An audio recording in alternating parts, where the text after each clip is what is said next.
Magandang umaga po. Ako po si Hazel Silubon, maghahatid sa inyo ng mga tampok na balitang sports ngayong araw.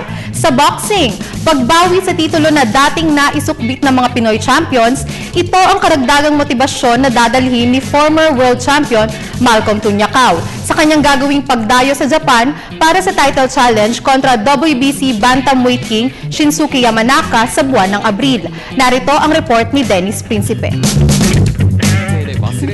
Nais ni dating World Flyweight Champion Malcolm Tunyacao na maging tagabawi ng mga titulo na dating hinawakan ng kababayang Pinoy.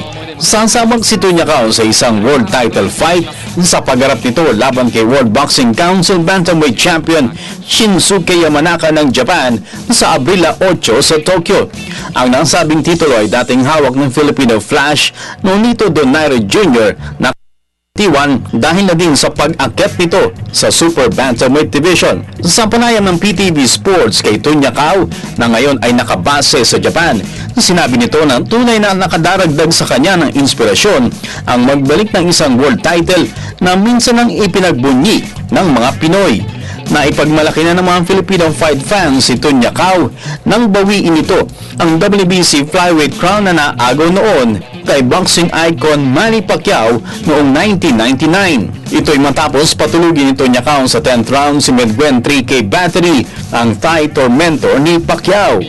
That time pa rin talagang kinakabahan ako kasi first time ko na abroad, tapos 10 fights pa ako ng professional. Sabi ko, yung experience ko naman sa mature, ang dami. Kaya sabi ko, bawiin ko to kasi galing ito sa Pilipinas yung belt. Nakamit ni Tunyacao ang WBC title shot na magwagi ito sa pamamagitan ng 7th round TKO victory laban kay Mexican Christian Esquivel noong December 15 sa Japan.